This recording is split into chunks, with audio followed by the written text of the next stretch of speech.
story begins.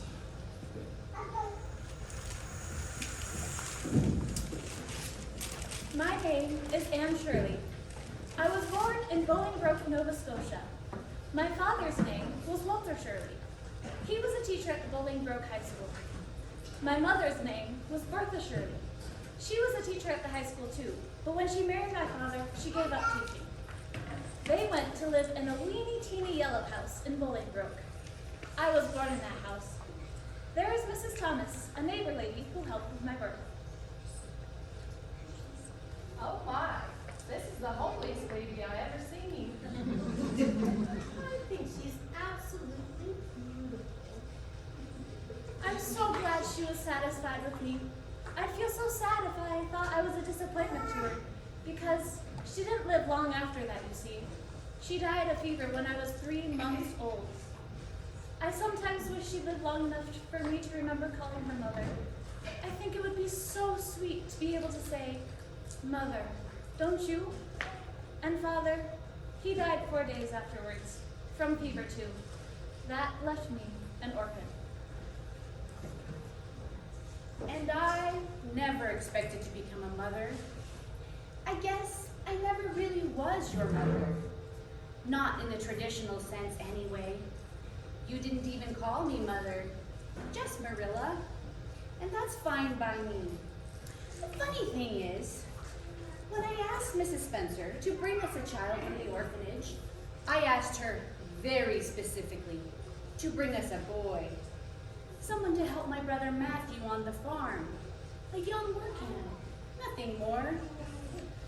No, I never expected to become a mother, and I most certainly never expected Anne.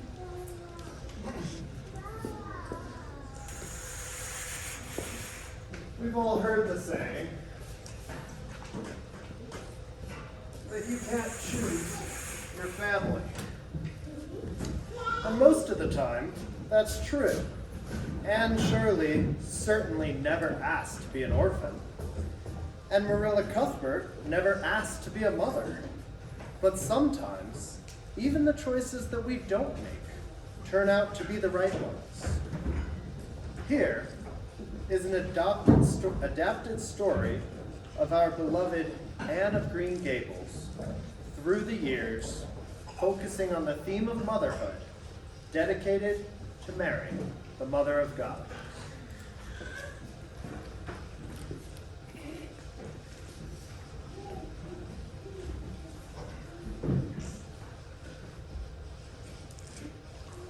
Marilla knew that once word got out that she and her brother Matthew had decided to adopt an orphan, the tongues would be wagging. And she was right. Mrs. Rachel Lynde, her dear friend, and the biggest gossip on Prince Edward Island, was at her doorstep the minute Matthew left for the train station. Thank you for the tea, Marilla. Oh, you're welcome, Rachel.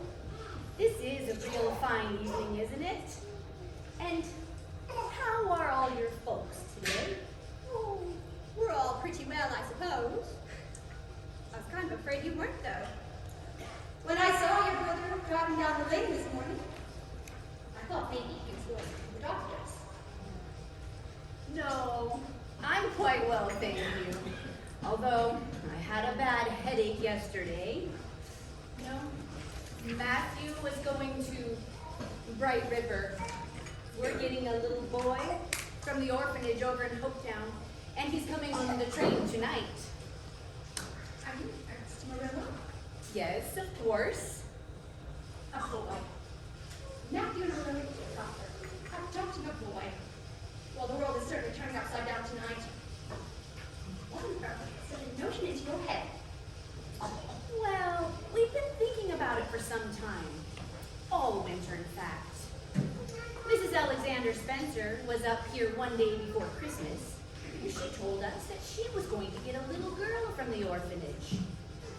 So Matthew and I got to thinking, and we talked it over, and we decided we should get a little boy. You know, Matthew is getting up in years, and his heart troubles him a good deal. So we decided to take him fly. As a matter of fact, we did. A smart, likely boy of about 10 or 11. We figured that was the best age. Old enough to be of some use helping with the chores right off. Young enough to be trained up proper. We mean to give him a good home, proper schooling, you understand. Well, Marilla, I'll just tell you plain. I think you're doing a mighty foolish thing. A risky thing, that's what. You don't know what you're getting. You're bringing a strange child into your house and home. Don't know a single thing about him, nor his disposition, nor who his parents were, nor how he's likely to turn out. Why, it was only last week I read in the paper how a man and his wife out west of the island took a boy out of an orphanage, and he set fire to the place that night. Set it on purpose, Marilla. Nearly burnt them to a crisp in their beds. If you had asked my advice in the matter, which you didn't do, Marilla, I'd have said for mercy's sake not to think of such a thing. That's what. I don't deny there's something in what you say, Rachel. I've had some qualms about it myself. But then there's risks in pretty near everything a body does in this world. There's risks in people having children of their own. They don't always turn out well. Well, I hope it will turn out well. For your sake, Marilla. But don't say I didn't warn you. If he burns Green Gables right down to the ground, or put strychnine in the well. Heard of a case over in New Brunswick where an orphan did that? And the whole family died of fearful agonies. Only it was a girl in that instance. Well, we're not getting a girl.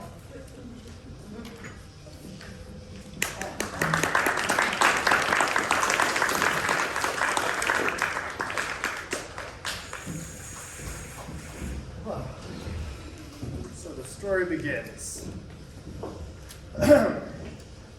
Meanwhile, at the train station, Anne waited on that platform for hours. She began to think that Mr. Matthew Cuthbert of Green Gables, Avonlea, Prince Edward Island, was never gonna come for her.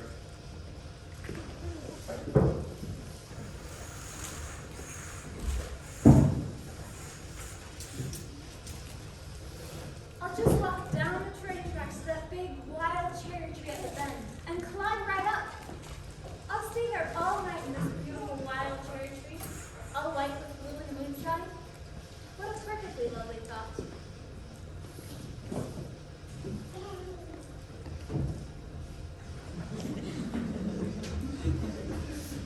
Hold up.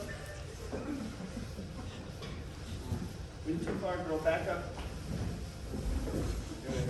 Whoa.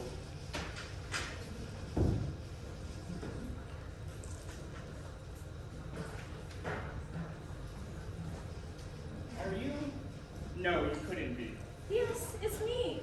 I'm from the orphanage. I'm so happy to be going to a real home. I was looking for a boy. Are you Matthew Cuthbert of Green Gables? I am? Then I am who you're looking for, even though I'm not a boy. Okay then. I'm sorry I was late. Let me take you back. No, I can carry it. It has everything I own in it, but it's not heavy. It's a long drive to your place, isn't it? It seems so wonderful that I'm going to live with you. I've never belonged to anyone before.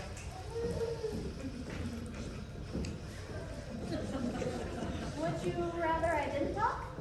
No, you can talk as much as you'd like. Oh, I'm so glad. I know you and I are going to be great friends. It's so nice to be able to talk whenever you want. People always tell me that children should be seen and not hurt, but I don't believe that's true.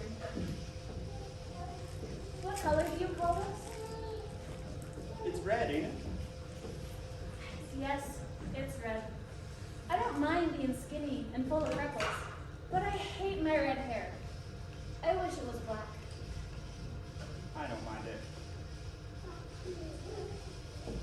Oh, is that it? Is that Green Gables? It already feels like home. Is this real? Am I dreaming? My arm is all black and blue from pinching myself.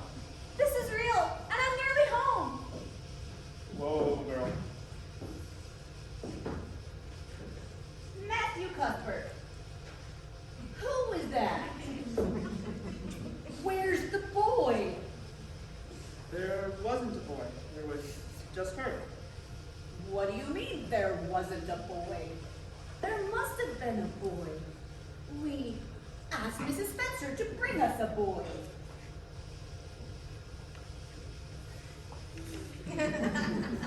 Well, I could just leave her there. She was all alone at the station. And, well, she's kind of happy. Well, this is a pretty piece of business. And it looks like she's already charmed you. That's when Anne started to understand, and her dream of being adopted began to fall apart. You don't want me? You don't want me because I'm not a boy? I might have expected it. I might have known it was all too beautiful to last. Nobody ever did want me. Oh, what shall I do? I think I'm gonna cry. Now, there's no need to cry. Yes, there is need. You would cry too if you were an orphan and had come to a place you thought was going to be home, but then found they didn't want you because you weren't a boy. Oh, this is the most tragical thing that ever happened to me. Well, don't cry. Don't cry anymore.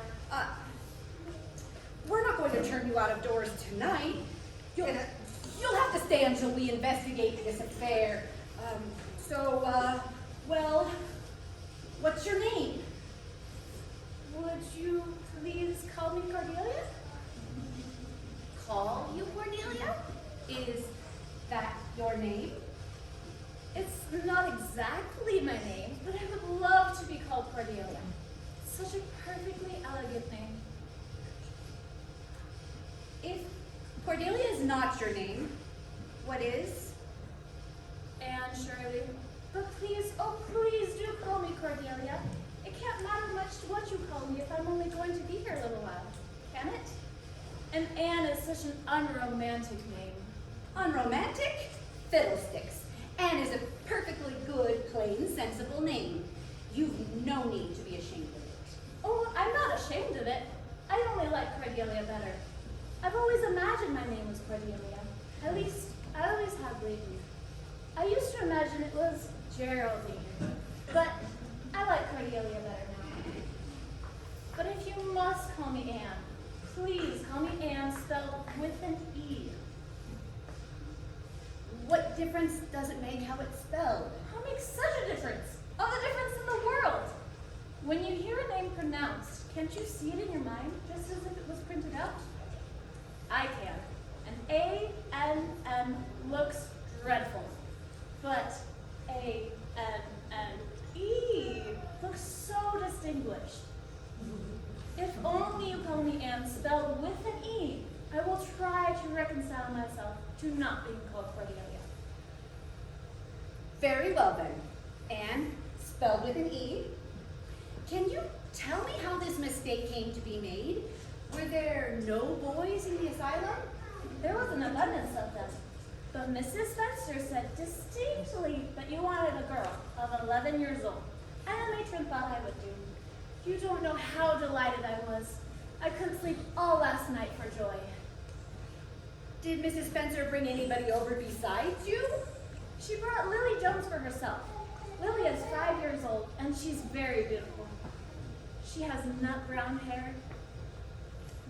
If I was very beautiful and had nut brown hair, would you keep me? No. We wanted a boy to help Matthew on the farm. A girl would be of no use to us. I'm so sorry. I wish I were a boy for your sake. I'm sure you do, but there's nothing we can do about it now. I suppose we should just go to get you some supper. Oh, I can't eat anything. Not now. Why ever not?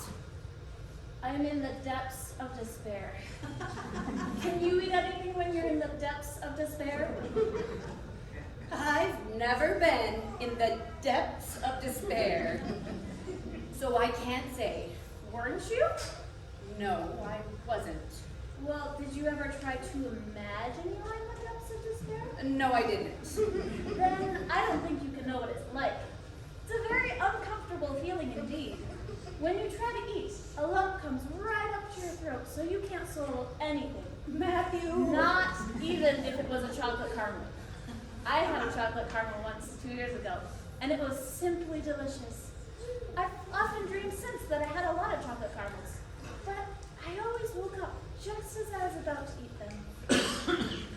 I hope you won't be offended because I can't eat. I'm sure you're a simply wonderful cook, but all the same, I can't eat. Very well then. If you're not hungry, I think we should get you to bed. Yes, ma'am.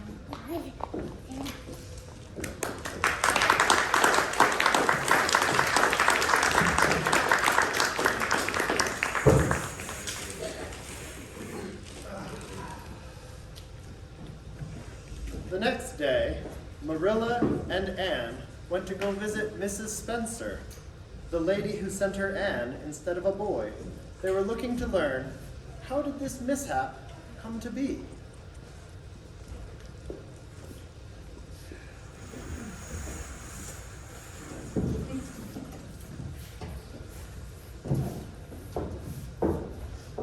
I have a thing or two to say to that woman, sending us a girl when we very specifically asked for a boy. Mrs. Spencer, Marilla, Anne, well, you're the last people I thought I'd be seeing today. But it's so nice to see you. How are you, Anne? As well as can be expected, thank you. The fact is, Mrs. Spencer, there's been a mistake somewhere, and we've come over to find out where it is. You see, we told your brother Robert to send you the message that we wanted you to bring us a boy from the orphanage, about 10 or 11 years old. Marilla, you don't say so.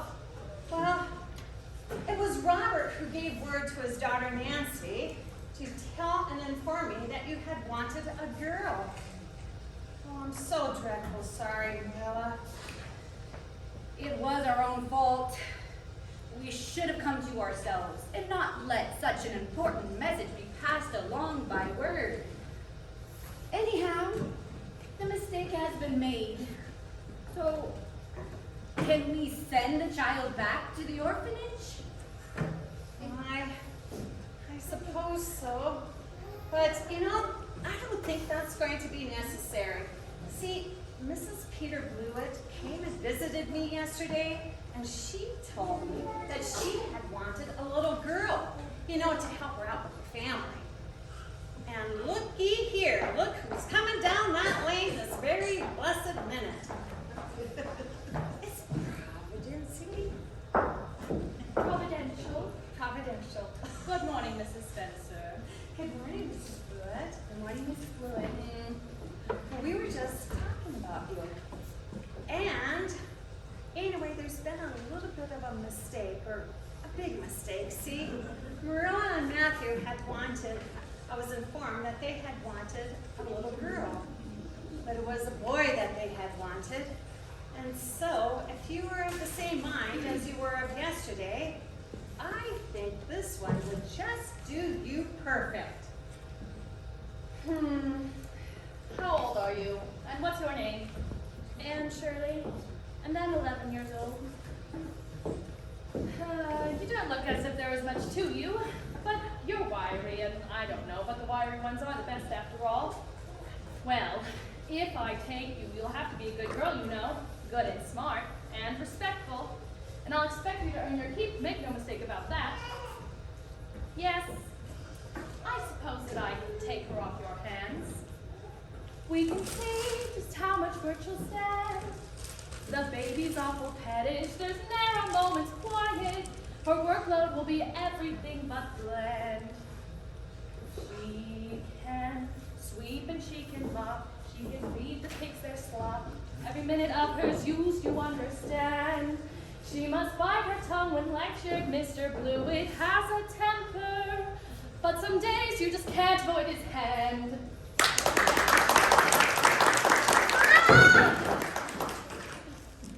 Well, I didn't say that Matthew and I had exactly decided that we were going to send her back. In fact, Matthew is rather disposed to keep her.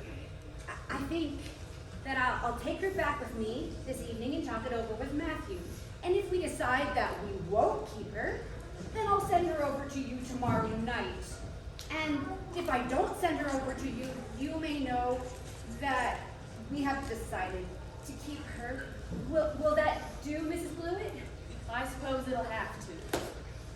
Oh, Miss Cuthbert, did you really say that perhaps you would let me stay at Green Gables with you? Did you really say it? Or did I only imagine that you did? You did hear me say just that, and no more. It isn't decided yet, and perhaps we will send you to Mrs. Blewett. She certainly needs your help, much more than I do. Much more. I will try to do and be anything you want me to be, if only you'll keep me. Honestly, I wouldn't give a dog I like to that Blewett woman.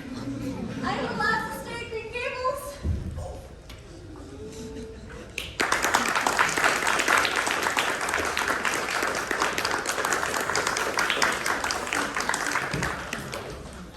Yeah, that Blewett woman's a piece of work. Let's see, where were we? Here we go. Anne was relieved to get to stay with Marilla and Matthew in Green Gables. Of course, not everyone was so happy about Anne's arrival. You know how people are in a small town. Anyway, especially not Mrs. Rachel Lynde. You remember her, don't you?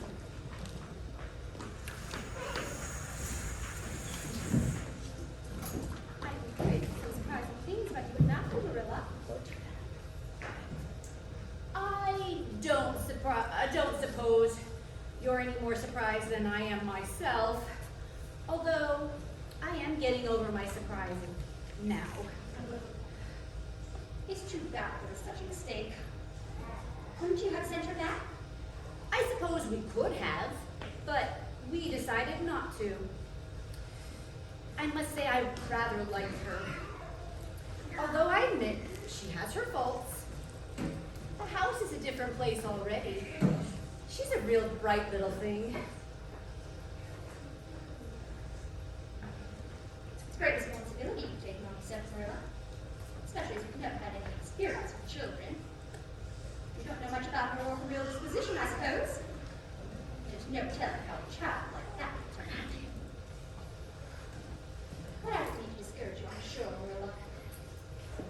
I'm not feeling discouraged. When I make up my mind to do a thing, it stays made up.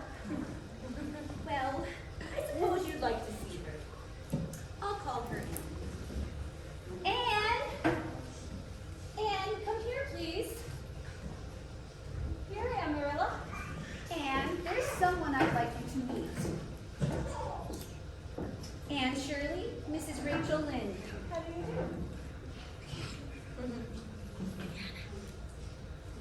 Well, they could think you of your looks, that's for sure and certain. She's terribly homely and skinny, Marilla. Come here, child. Let me have a look at you.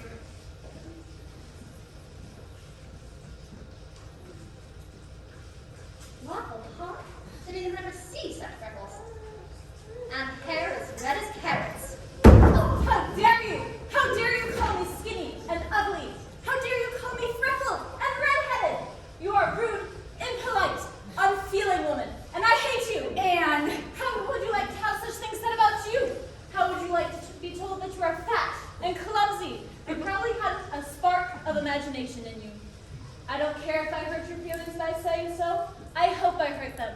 You have hurt mine, and I will never forgive you for it. Never! Never! Did anyone see such a temper? Anne Shirley, go to your room this moment and stay there until I call you. Oh, that girl. Well, I don't envy your job bringing that up, Marilla. The temper matches her hair, I suppose. You shouldn't have twitted her about her looks, Rachel. Buttercup, you don't need to. Say you're holding her in such a terrible display of temper as we've just seen. No, I don't mean to excuse her. She was very naughty, and I'll have to give her a talking to about it. But we have to make allowances for her. She's never been brought up proper. She doesn't know. And you were too hard on her, Rachel. Well, I still have to be very careful what I say around here after this. Since the fine feelings of orphans brought from goodness knows where have to be considered for anything else. Oh no, I'm not vexed, Marilla. I'm only too sorry for you to leave good room for anger in my mind. You have your own trouble with that child, that's for sure and certain. Well, Marilla, I hope you'll come down and see me as often as usual. But you can't expect me to come around here again. I'm liable to be flown out and insulted in such a fashion. It's something new in my experience. Please stay just a moment, Rachel.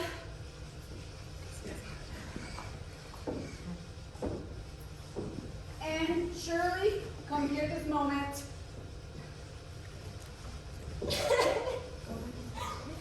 Miss Marilla.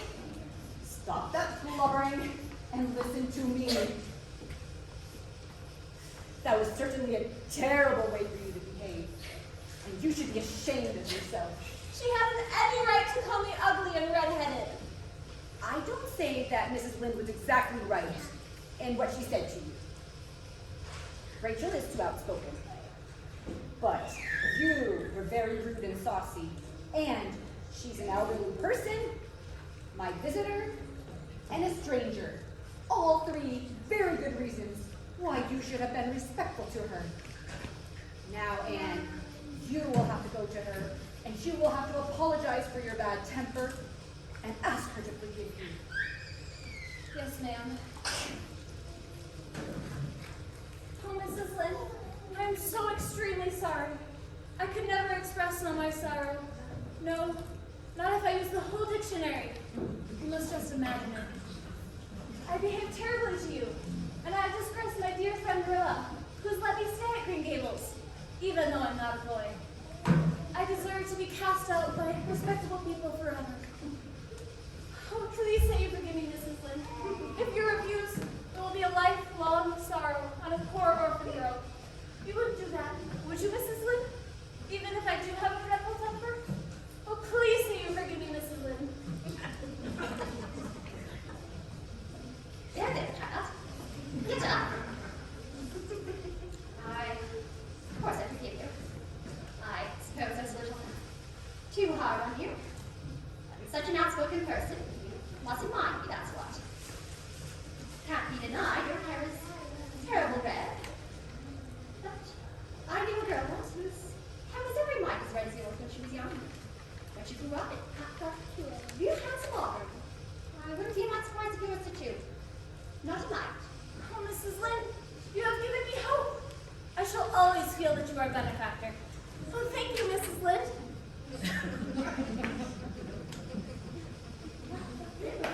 I really must be going now. Good evening, Rachel. I feel as though I have found a kindred spirit in Mrs. Lynde. Certainly seems you have.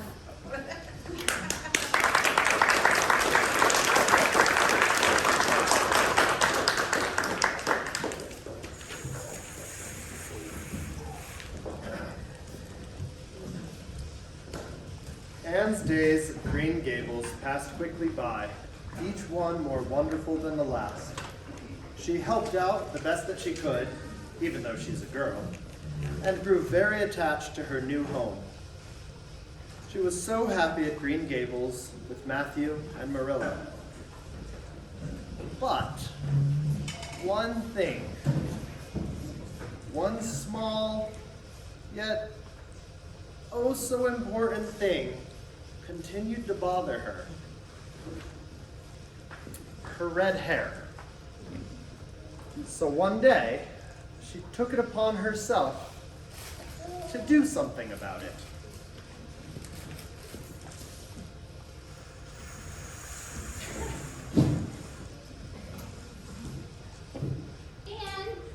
Anne, where are you? Yes, ma'am. I'm here.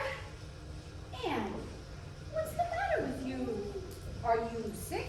No, ma'am. Well then, what is it?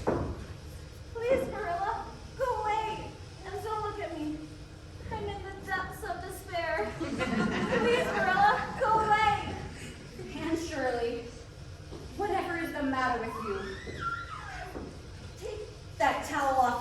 this mess.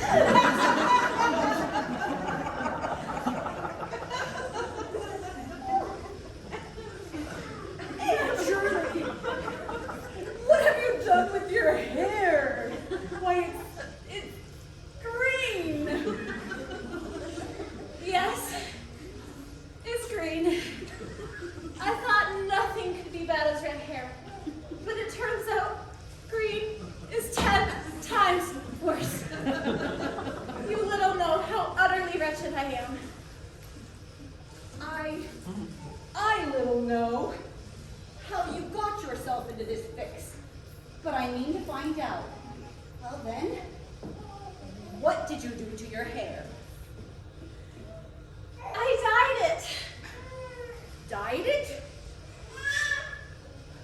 Why did you dye it green? Of all colors. I didn't mean to dye it green, Marilla. If I was wicked, I meant to be wicked to some purpose. He said it would turn my hair into a beautiful raven black. He positively assured me it would. Who said? Who are you talking about? The peddler that was here this afternoon. I bought the dye from him. Oh, Anne, how could you be so foolish? Oh, Anne, this is permanent dye if there ever was any. It's no use. We'll have to cut your hair. You can't go out looking like that. Oh, come along. Let's go cut off your hair.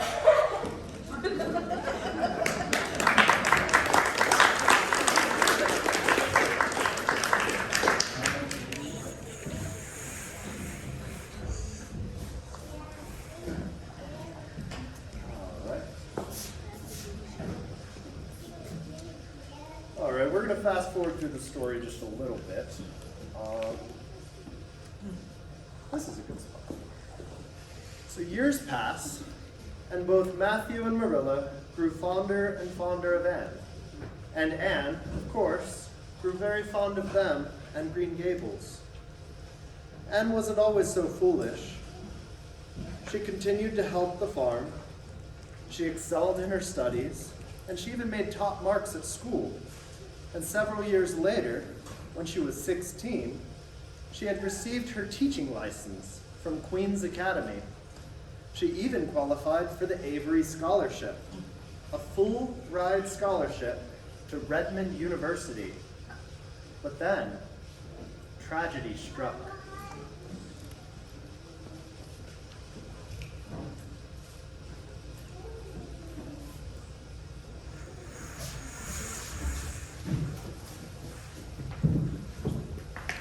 I just love how Glory the Woods looks bathed in sunset. Don't you, Matthew? Yes, I do. You've been working too hard lately. Why don't you take things easier? Well now, Anne, it's just I'm getting old and I keep forgetting. I've always worked pretty hard and I'd rather drop in harness. If I had been the boy you sent for, I'd be able to help you so much now and spare you in 100 ways. I could find it in my heart to wish I had been, just for that. Now, Anne, I'd rather have you than a dozen boys. Mind you that, more than a dozen boys. It wasn't a boy who won the Avery Scholarship, was it? It was my girl, that girl that I proud of. Matthew, Anne, it's time for dinner. Marilla.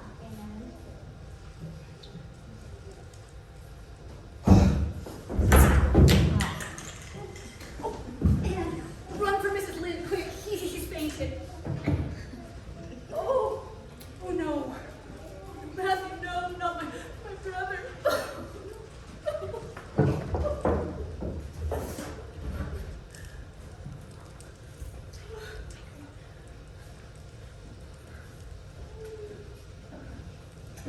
Oh, Marilla, I don't think there's anything we can do for him. Oh, Mrs. Lynde, you don't think, you can't say Matthew is. I'm afraid so, child. Look at his face. When you see him with his own eyes, you'll know what it means.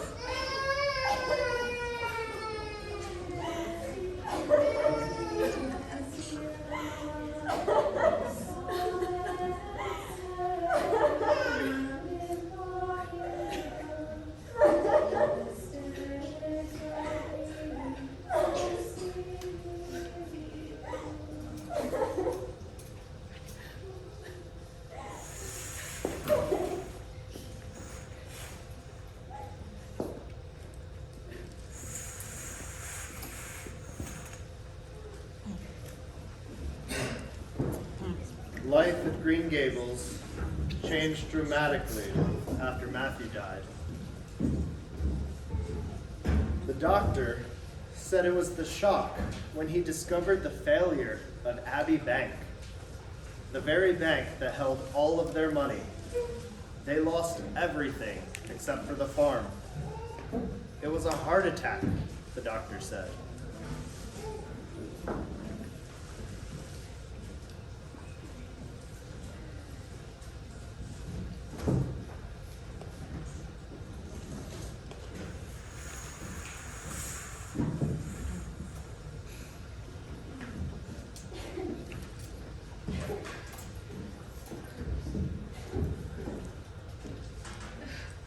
There. Don't cry so, dearie. It isn't right to cry so. It can't bring him back.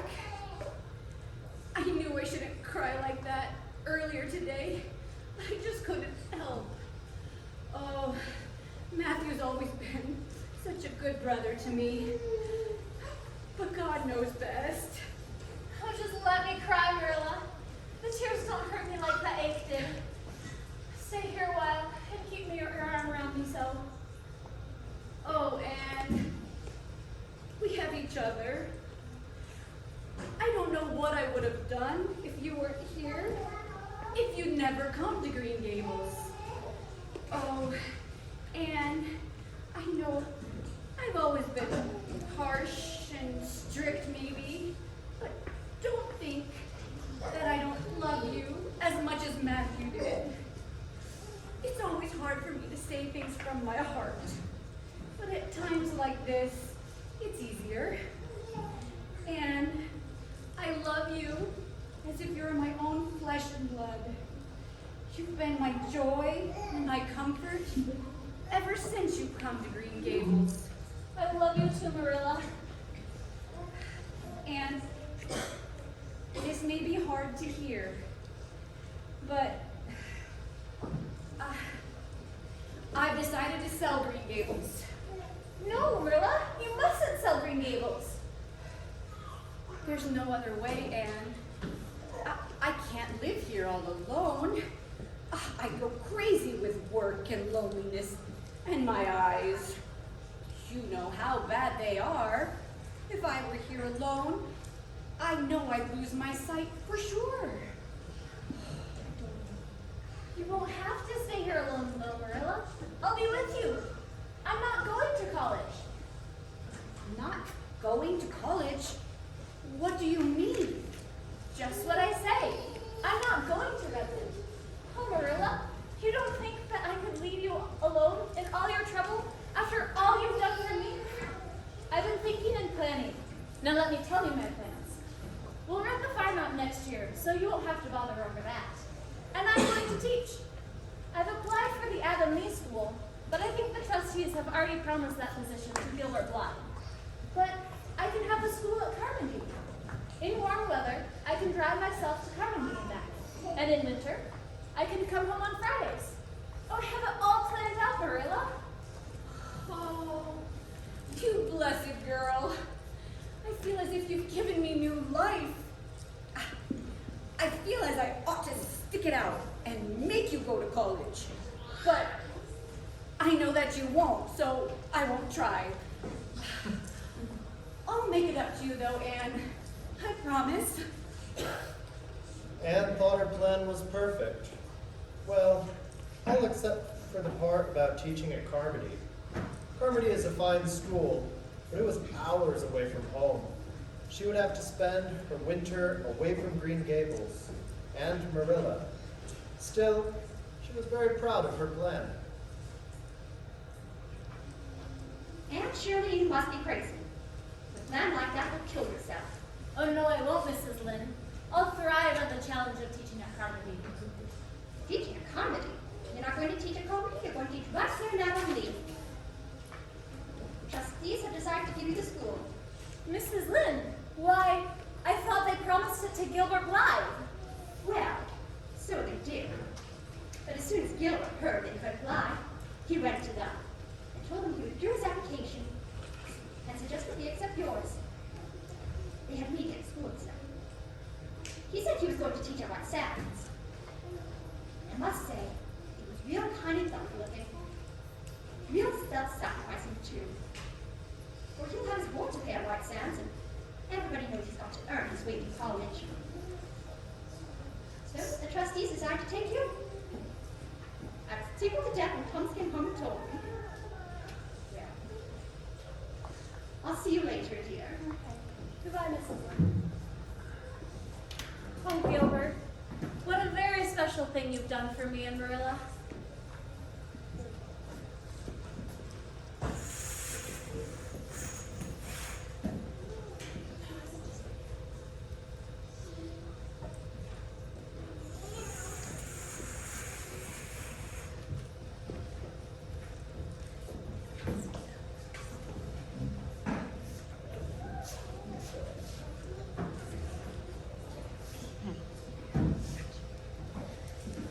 So Anne took the teaching position right here in Avonlea.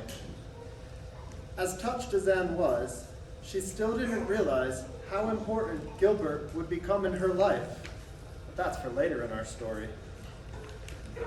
Staying in Avonlea with Marilla wasn't exactly what Anne or Marilla expected. She'd only been teaching a month when...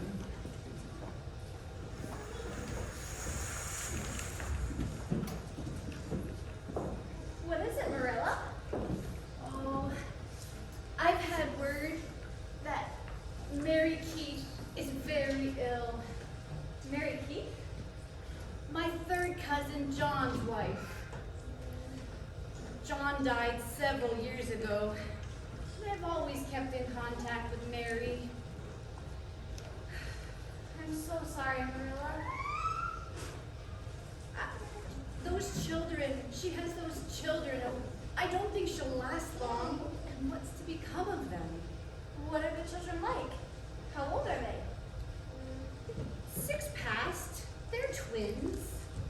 Are they pretty? Oh, goodness. You couldn't tell. You see, Davy was outside. He was making mud pies. And Dora came out to call him in. And Davy pushed Dora headfirst into the biggest mud pie. Oh, Dora began to cry. And then Davy jumped right into the mud pies too and wallowed in it, just to show her that there's nothing to cry about. Dora really is a very good girl, but that Davy, he's full of mischief. He's never had any proper bringing up, you might say. His father died when he was just a baby, and, well, his mother's been ill almost ever since. Oh, Marilla, how dreadful. I know. Goodness knows those little ones are going to need all the help they can get. Marilla was right about Mary Keith. She didn't last long.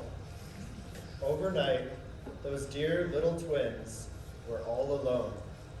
That is, until Marilla stepped in.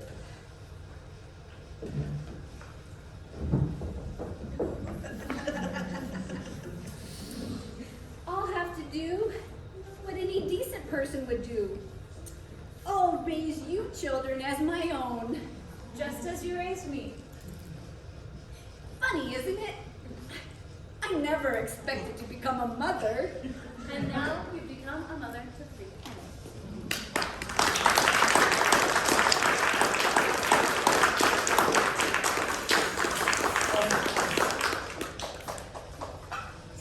That part gets me every time.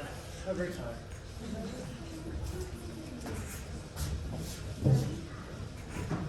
Right, where were we? I'm not crying, you're crying.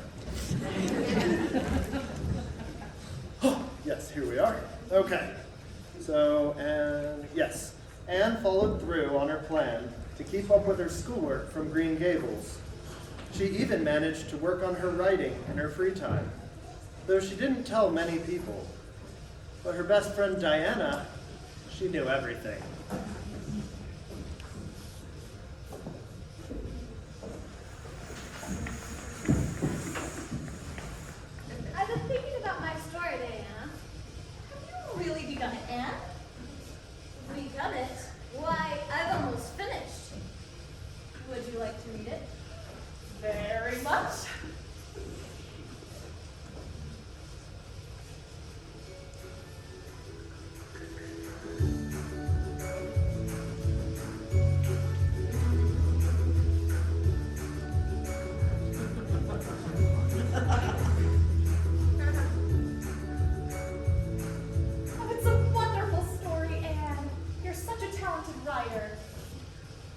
There were just a few parts I couldn't understand.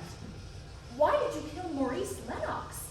He was the villain! He had to be punished. Well, I liked him the best. Well, he's dead. And he'll have to stay dead. There was the part where Admiral makes the cake. It doesn't seem to me quite romantic enough to match the rest. I don't know if a heroine should cook. It's just what anybody might do. Boy, it's one of the best parts of the whole story. And it's very humorous. I'm sure you're right, Anne. Thank you, Diana. I'm going to send it to the publisher.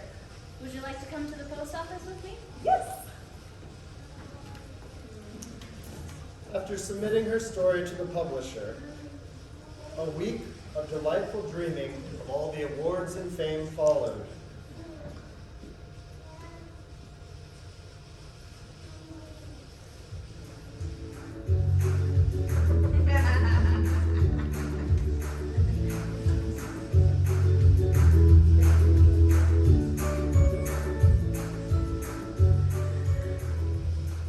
And then, a bitter awakening. I've just come from the post office, and there was a letter for you. Thank you, Marilla.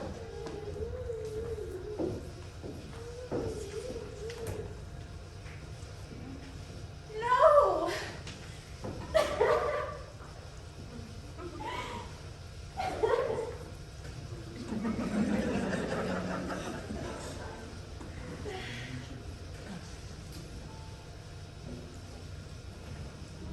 And your eyes are red.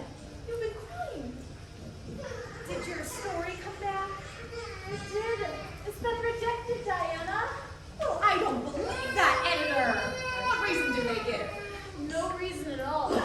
Just a printed slip saying it wasn't found acceptable. I never thought much of that magazine anyway. This is the end of my literary ambitions. Anne, could I have a copy of your story? I suppose. What does it matter now? Thank you so much, Anne. I really must be going. Bye-bye. Bye. Weeks passed after the rejection from the publisher, and nothing could cheer Anne up. Anne, oh Anne, you've stayed in the depths of despair for weeks. I'll never write again, Marilla. Oh, always so dramatic. Are you sure you haven't written anything lately? No. Well, no offense meant. Just that Mrs. Hiram Sloane over at the post office, she told me that about a month ago, a large envelope was dropped off, addressed to the Rollings Reliable Baking Powder Company. And she suspicioned that someone was trying for the prize for the best story. They had asked for people to write to advertise their baking powder company. She said it wasn't in your handwriting, but I thought maybe it was you. Indeed, no. I saw the prize offer, and I would never dream of competing for it. I think it would be perfectly disgraceful to write a story to advertise for baking powder. If you say so. Oh, Anne, here's a letter for you. I was just at the post office, so I thought I'd bring it by. Do open it quickly. If it's what I believe it is, I shall just be wild with delight. Dear Madam, we have much pleasure in informing you that your charming story, Avarilla's Atonement, has won the prize of $25 offered in our recent competition. We enclose a check herewith. We are arranging for the publication of your story in several prominent Canadian newspapers, and we also intend to have it printed in pamphlet form for distribution among our patrons. Thank you for the interest. you have shown in our enterprise. We remain yours very truly. Rolling's Reliable Baking Powder Company? Just the very thing I told Marilla I would never do. I don't understand. Oh, I knew I would win the prize. I just knew it.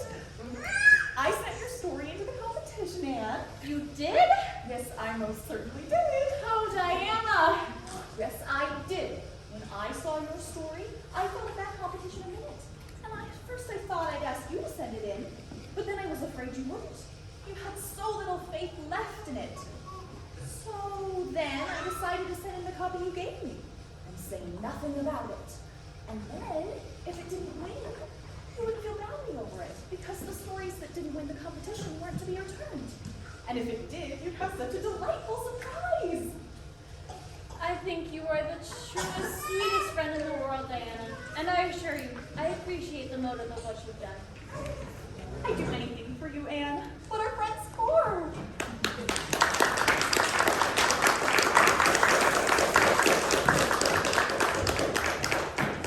So many warm, fuzzy feelings. All right.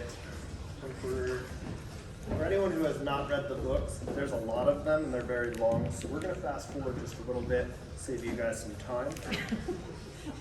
This is a good part. Oh, yes. So Mrs. Lind, her husband passed away that summer. It was a hard summer. Of course, times weren't always so low. In fact, before the summer was over, Anne received some wonderful news. She would finally be able to attend Redmond College with the scholarship, thanks to Mrs. Lind, who agreed to stay with Marilla while Anne was away. Her time at Redmond was wonderful. She spent her days studying and working and falling in love. She must admit, she received more than one proposal in her time there. And her longtime friend, Gilbert Blythe, was one of them.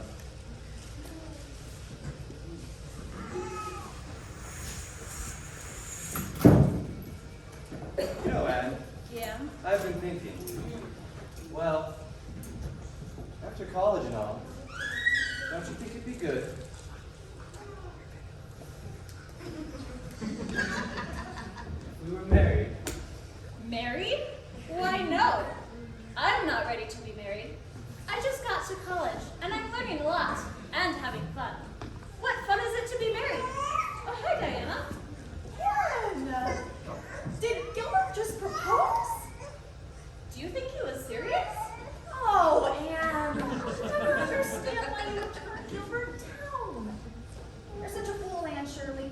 Is it foolish to refuse to marry a man you don't love? But you do love him. You just don't know it yet. Oh, Anne, you had tricked something out of your imagination that you thought was love, when the real thing could never look like that. There's nothing wrong with a good imagination, dear.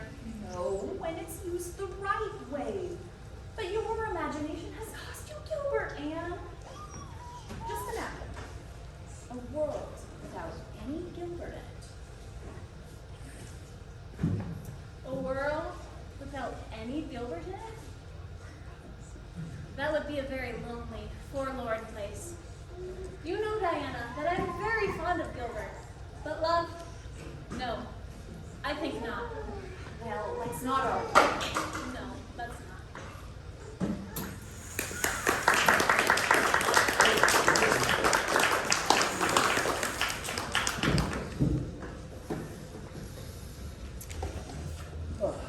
I think there's actually more about Gilbert in here somewhere, so we're going to just skip straight to that. Let's see. Yes, this should work. So her school life continued, and Anne stuck with her studies at Redmond College. She also wrote Marilla at Green Gables as often as she could. 2 long years passed. Anne finally graduated from Redmond College, with top marks, of course, and returned to her home at Green Gables, excited to be back in Avonlea and back home with Marilla.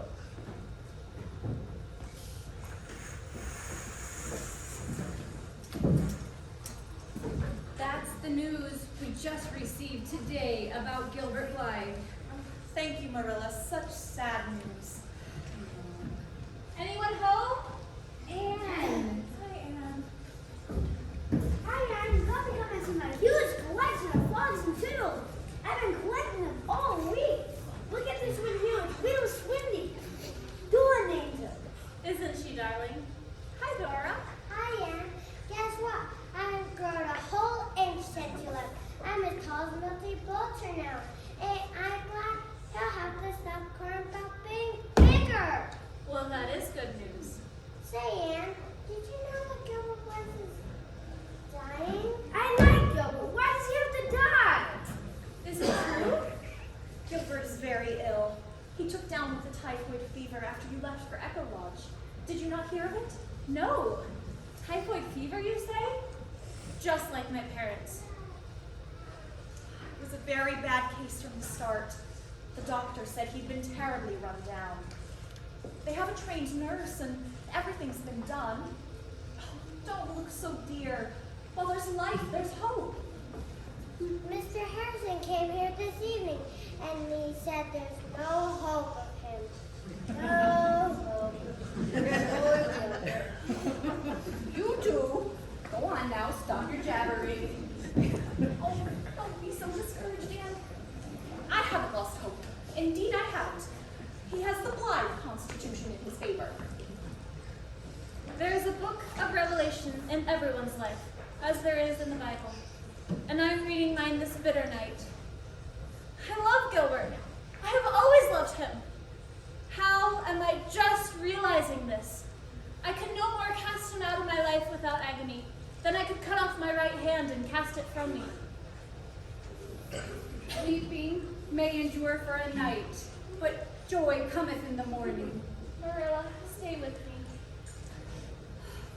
We should say some prayers for Gilbert.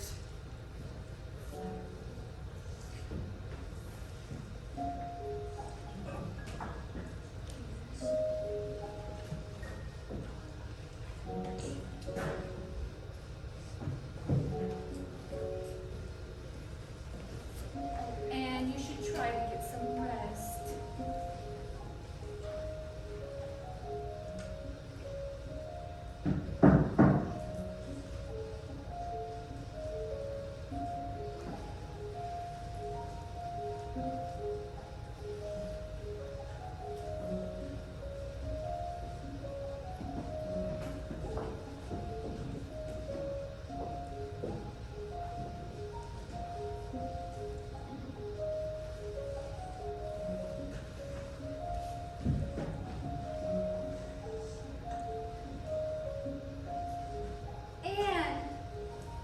Anne, wake up, Anne. Gilbert has survived the worst. He will live. And this time, when he proposes, don't be such a fool, Anne Shirley. No, I certainly won't. This time, I'll say yes.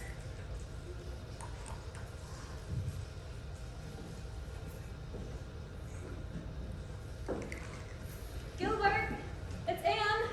Anne, you're here. Thank you. Yeah, right. Looks like you've been crying, Anne. Why is that? Oh, Gilbert, don't you know why? First, tears of sadness, thinking you were dying. And now tears of joy, to see you well. That sounds like more than friendship feeling. I imagine it does. In spite of knocking on death's door, my dream remains strong as ever. And what dream is that? I dream of a home with a hearth fire, a cat, a dog, the footsteps of friends, the laughter of children, and you. And 2 years ago, I asked you a question. If I asked that same question again today, would you give a different answer? Oh, Gilbert, yes. I knew that I loved you from the moment I heard you were ill. I knew because I cannot imagine my life without you. And I thought it was too late. But it wasn't, my dear. This makes up for everything, doesn't it? Oh, Anne, you have the face of an angel for the hours of storm and darkness.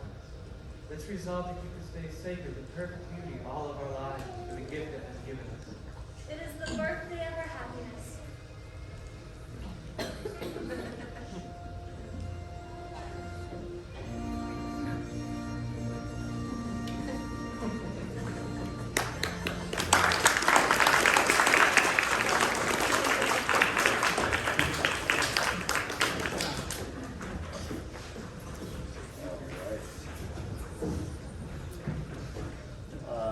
years passed, and life kept Gilbert and Anne rich and full with love and a lot of children. Here's one of them now. Rilla was Anne's youngest child, the youngest of 7, if you can believe it. Anne named her Bertha Marilla Blythe. Bertha after her first mother, and Marilla after her second mother.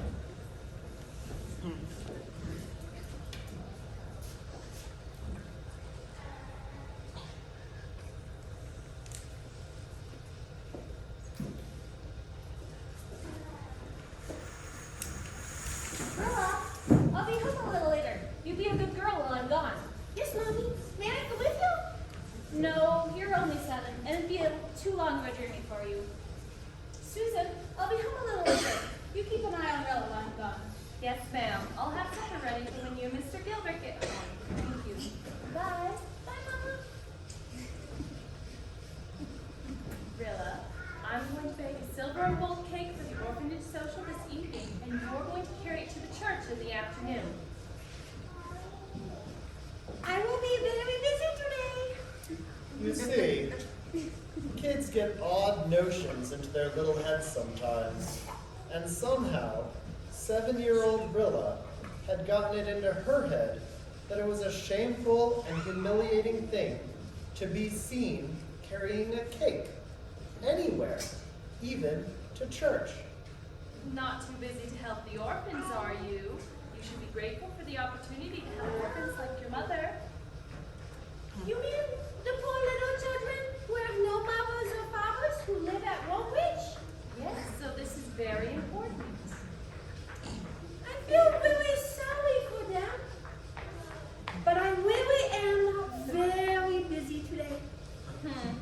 We'll see about that, young lady.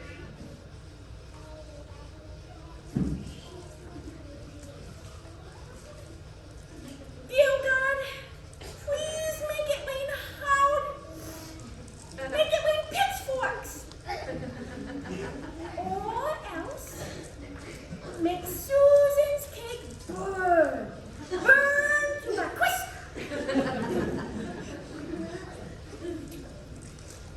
Susan, can't somebody else take the cake after school is over? There isn't time. The committee wants the cakes in by 3 so they can cut them and arrange the tables and be home for their suppers. Why on earth don't you want to go, Rilla? You always think it is such fun to walk to the church. And besides, the socialists who raise money for poor little boys and girls have no time for their fathers. I'm the next thing to an orphan. I only have one mother and one father. You know your mother promised the committee that cake, pet. I haven't got time to take it myself, and it must go, so toddle off. My doll has taken ill. I must put her to bed and stay with her. What if it's ammonia? Your doll will do very well. Until you get back, you can come and go in half an hour.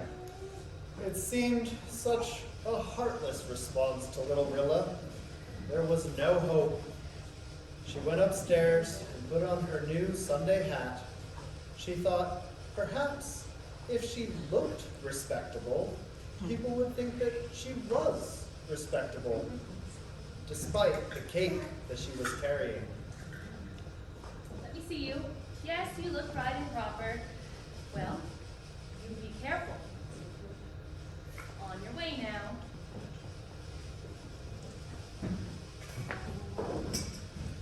Oh, this is just awful. I haven't been so mortified since I fell asleep in the church and tumbled off the seat. Ooh. Aw. Normally, I love going to the village. There's so many interesting things to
She's carrying a cake! Oh, I feel just awful. I thought it was unladylike to carry a cake. Oh! What's wrong, Pet? I'm just tired of being me. Are you feeling sick? No, I'm not sick. I did something awful. I threw Susan's cake into the creek. Why would you do a thing like that? One day I saw that sad old woman, Tilly Pig, carrying her cake down the street. And what does she have to do with you throwing Susan's cake in the creek? Poor Tilly Pig. I see how awful it is now, but then I just saw the way the village boys yelped at her heels and made fun of her. When she would go down the street carrying her cake, they would chant, "Oh, Tilly Pig, up and stole a cake, and they gave her stomach ache." I thought it was so unladylike to carry a cake down the street. And then, when those boys started teasing me, I couldn't take it anymore. So I ran to the creek with the little bridges where none of the other children could see me. And I threw the cake in. For a moment, Mommy, I felt freedom. And it was wonderful. I see. So the idea became lodged into your mind that you just couldn't be a lady and carry cakes about? Yes! Until I saw Miss Emmy, and how beautiful she looks, and how much I love her. My moment of freedom turned to sorrow. Oh, Mommy, I've disgraced you. I'm so sorry. I'll tell the committee you did send a cake. Oh, please forgive me. I'll never be naughty again. It's okay, Rilla. They'll have more than enough cakes. They always do. No one will notice that we didn't send them. We just won't talk with this to anyone. But always after this, Bertha, Marilla, Blythe, remember that neither Mother nor Susan would ever ask you to do anything disgraceful. Yes, Mama, I understand that now.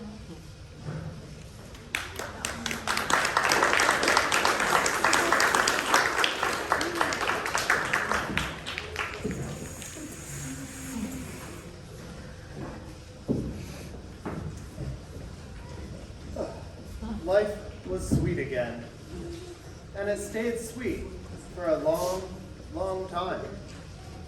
But then the war came. Rilla was 15 years old in the summer of 1914.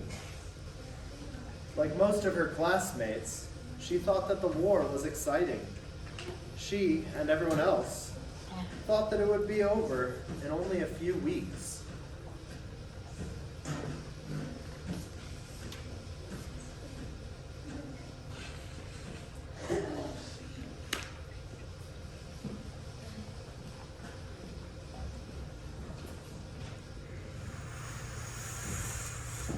This war is much more than any of us imagined.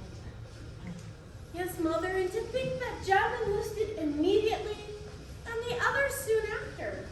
Imagine all three of my boys on the front lines, and you, Rilla, working for the Junior Red Cross.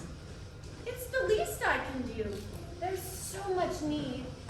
You take care of yourself this weekend while I'm away. Yes, I'll be making deliveries for the Red Cross today. Well, goodbye, Mother, and have a safe trip. Goodbye, dear.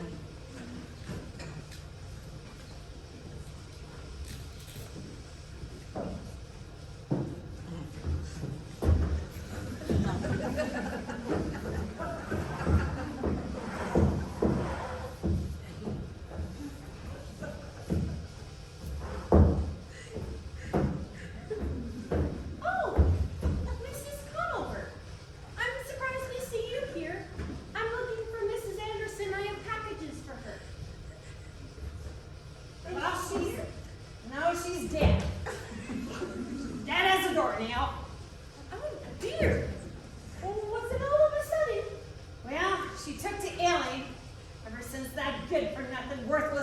cousin of hers left for England.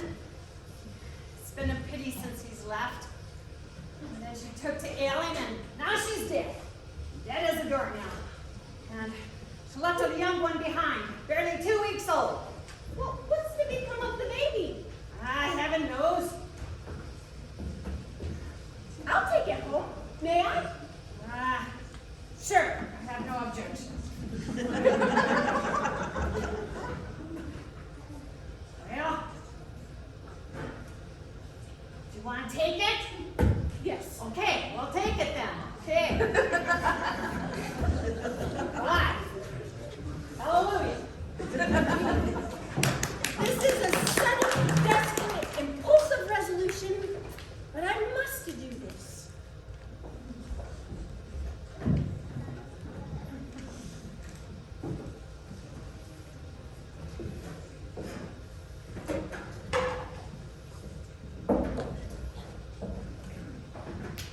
Susan!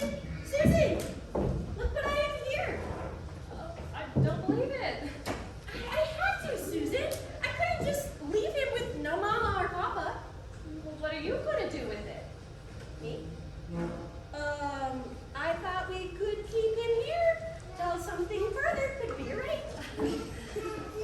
A baby means a great deal of extra work in the household, Rilla. Your mother nor I can take on so much extra work at the present moment. If you want this baby, you'll have to take care of him yourself. Me? But Susan, I couldn't. I don't know how to do it. Girls much younger than you have had to take care of babies. My advice and your mother's advice is at your disposal. But he looks like a delicate child and will require particular care. If you can't attend to him yourself, you must go back to Mrs. Conover. I don't want to take care of him, or any babies for that matter. But I could never send him back to that cold Mrs. Conover. I'll just have to take care of him, and that's that.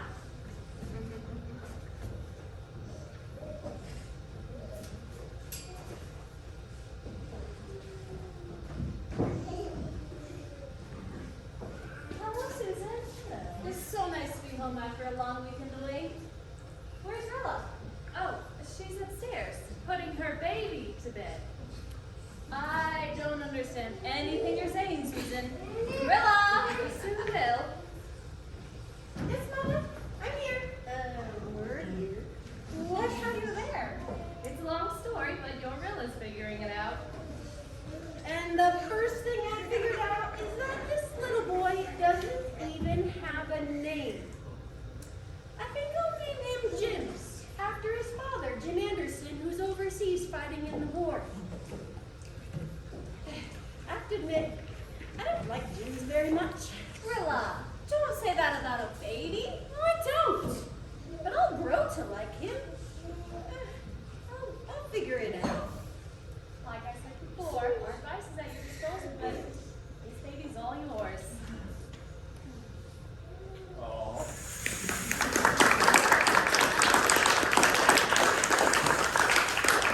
How cute. Rilla did pretty good taking care of Jims. She juggled her responsibilities as raising Jims as well as maintaining her friendships. One day, the Junior Red Cross met at her house. They were supposed to meet at 2:30, but Irene Howard came a full hour early.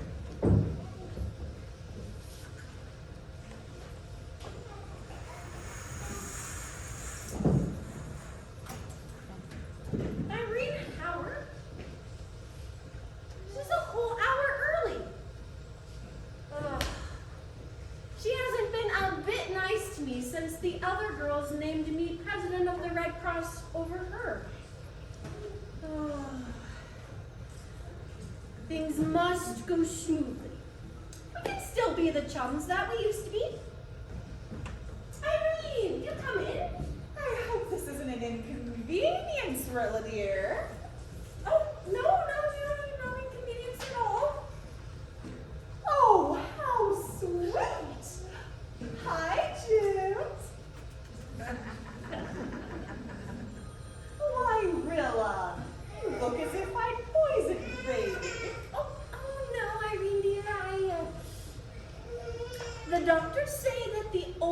place a baby should be kissed is on his forehead for fear of germs. That is my rule with Jims. Dear me. Am I so full of germs? Oh, no, Irene, dear. I'm just trying to do what the doctors say. So you like to be bounced, don't you? Why, look, he's smiling at me. Well, neither Mother nor Susan have been able to coax a smile out of him. And look, he's smiling because you bounced him.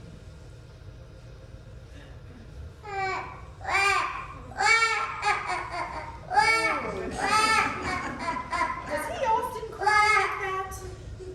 Sometimes. You know, babies are supposed to cry ever so many minutes a day in order to expand their lungs. If Jims didn't cry, I would have to make him cry 20 minutes a day. Oh, indeed. Yes, indeed. Well, he is a very pretty baby, I suppose. Although he doesn't have much hair, I've never seen such a bald 4-month-old. Really? I'm very surprised. I've seen dozens of babies every day as bold as Jims too. Well, I didn't mean to offend you, Rilla dear. I wasn't offended, Irene dear. I went on like that for the rest of the hour. I'm going to save all of you from having to watch it. Irene kept sending Rilla little digs all the time, and Rilla sent them right back at Irene. After Irene left, Rilla talked with Anne about losing this important friendship in her life.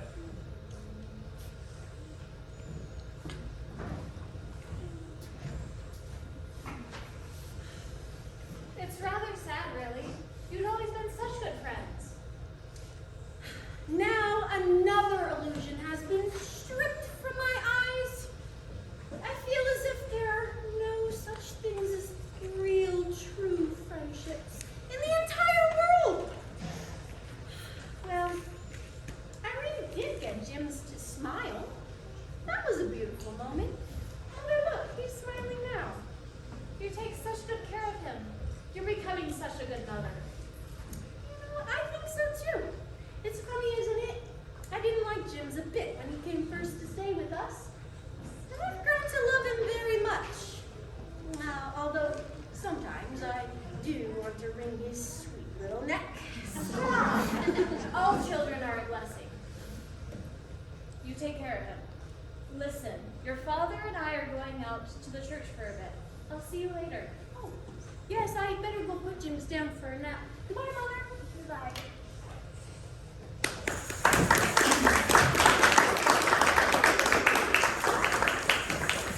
And that is my cue. Gotta go.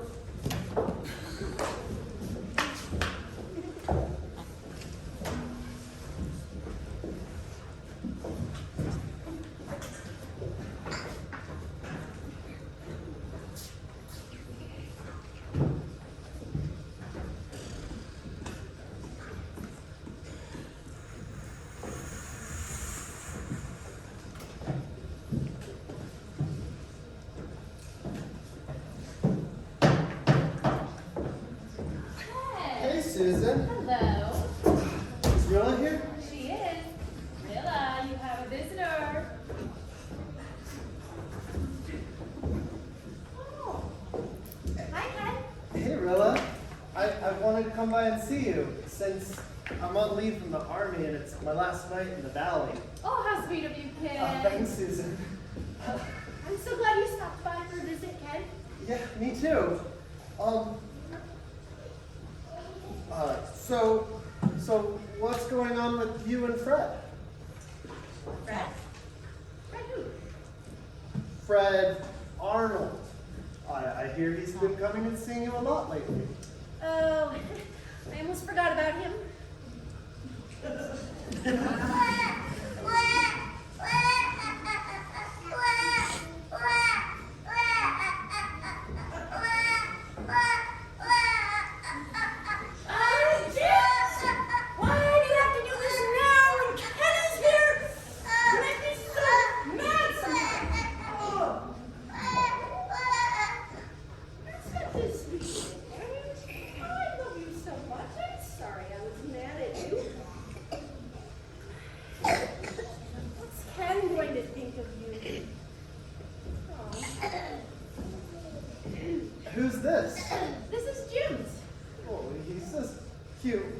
little guy.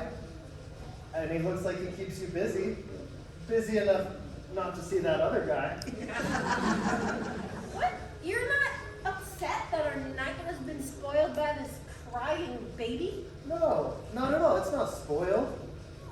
He's cute. And Rilla, I'm going to take this moment and sweet baby Jim's with me to the battlefields of France. And Rilla, don't go kissing Fred or anyone else while I'm gone. I promise. Bye, Susan. Bye, Ken. Bye, Rilla, my Rilla. Okay. Was that Ken leaving? Yes. Oh, I'm so happy. I just received my first kiss. What? What? What about Fred? Freddie, Rilla. I'm sorry, Mother. I do care for Ken. I care for him deeply, but only as a friend. You better be gentle when you let him down. Yes, ma'am. Oof. That gives me a hole in my heart to have to tell him. But I could never marry Fred, even if there was no Ken. Rilla, are you engaged to Kenneth Ford? I don't know. You don't know? Oh, I don't know! Don't cry, dear, don't cry. You have nothing to reproach yourself with in regard to Fred. And if Leslie Ford's son has asked you to use your lips for him, I think you may consider yourself engaged to him. But oh, my baby, my last little baby, I've lost you. The war has made a woman of you too soon. I'll never be too much of a woman to find comfort in my mother's arms.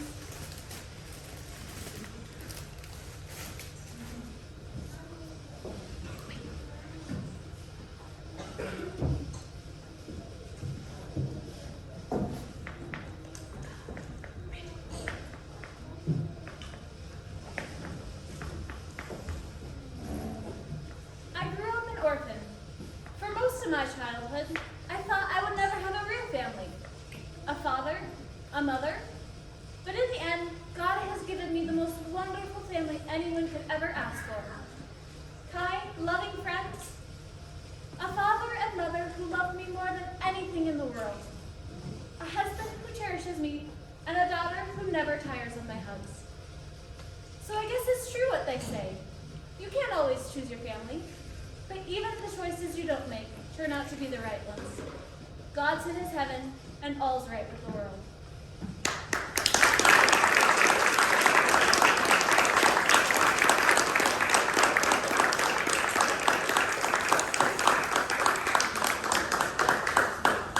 And that is the end of the book.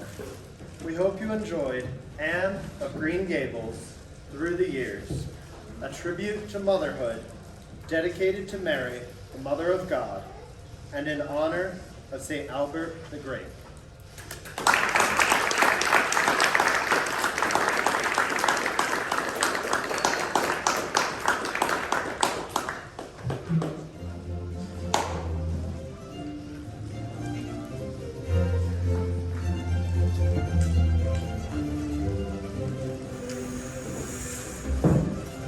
Olivia Odenbach as horse and baby Jimmy.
Thank you.